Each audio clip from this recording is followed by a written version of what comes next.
to the marketing literature, turns and loops over 650 kilometres of track. Now, according to eyewitnesses, this appears, or part at least of this ride, appears to have fallen some distance.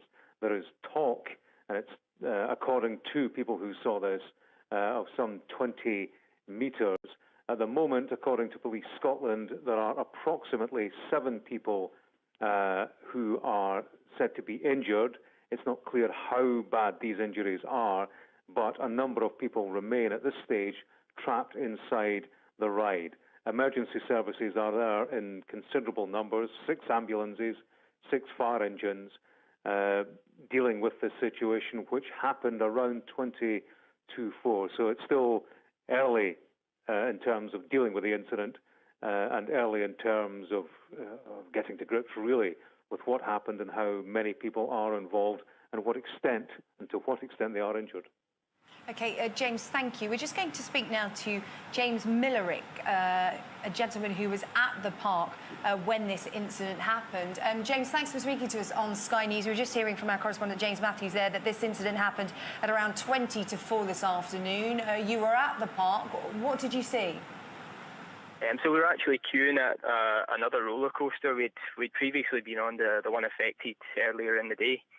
You heard shrieks from other customers at the theme park, and there was talk that one individual had come off one of the rides, and so straight away there was absolute silence in the theme park. Everyone ran across to see what had happened. When we got there, it was a roller coaster that came off the track entirely, straight through the gated fence at the side of the roller coaster, and was upside down on the concrete path at the side. There was maybe seven or eight individuals, mostly of younger age, between maybe 10 and 15 years old, that were actually trapped inside the roller coaster that was lying on the ground. The harnesses were still on as well, so there was absolutely no movement.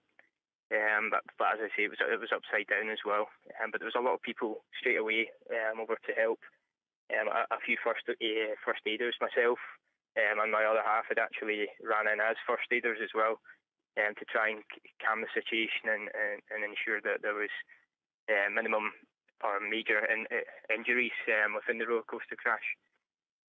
James, we're just looking at some images now that other eyewitnesses like yourself have sent in to us, and it appears that this roller coaster has come off the track at a low part, if you see what I mean, of the track. I mean, we were hearing from James Matthews there that it's some 650 kilometres long, including loops, but it seems to have come down at almost street level. That seems to be where it's come off the track.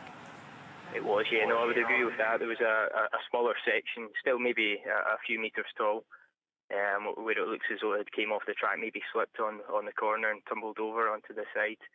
But it certainly wasn't at the highest level of the roller coaster. Having been on that ride earlier in the day, that section of the roller coaster, was it where the cars were slowing down, or were they still going at full speed at this point? It was fast on the corner, where I can only imagine, as I say, I didn't see it firsthand come off the full roller coaster itself. But it is coming round to the slower part of the roller coaster. It looks as though it had just slipped off the track at that point rather than slowing down, and straight over the edge into the gate. And as I say, it was just lying on the floor, not within the roller coaster vicinity, but over the fence. And James, I do have to ask, what's the weather like in Motherwell at the moment? Was it rainy conditions? I mean, all of these will, of course, be taken into consideration when there's an investigation into what went wrong, but describe to us the conditions that everybody was going on these roller coasters in. It was, yeah, no, of course it was. It was very wet within the park.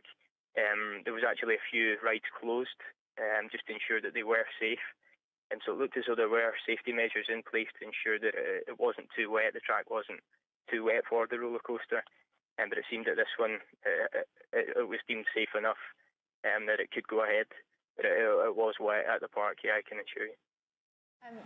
Again, we're just looking at more images that come in, the pictures that we're receiving at the moment, James. There are first aiders like yourself and members of staff from the park on the scene, trying to help those people in those carriages. How many carriages could you see that were overturned? Presumably it's everybody in that roller coaster that will have come off the track will need to be treated, but it would be the people who are in overturned carriages that will have been top priority for anybody heading to that scene. Yeah, as I say, I believe it was very lucky the way that it had landed. That there was, I can assure you, there was no real major incidents at the time that we were assisting. There was one maybe younger individual that had maybe a serious injury. I would say it was a serious injury of his wrist, maybe just the way it had landed. But it was the full block of the roller coaster, maybe a block of 8 carriages that had actually slipped off the track. I mean, very frightening for all concerned, whether in that roller coaster or in the surrounding area when it happened. Obviously, police, ambulance and fire authorities on the scene trying to sort that situation out. But in terms of what reassurance you can give people who are watching at home, because people will have loved ones that are there at that park today, and no doubt they've made phone calls to them to check if they're okay. But just from your summation of what you saw, how serious was it, or do you think that those people in a lot of those carriages may have had an almost lucky escape with what happened there today because of the situation, because of the position in which those carriages came off?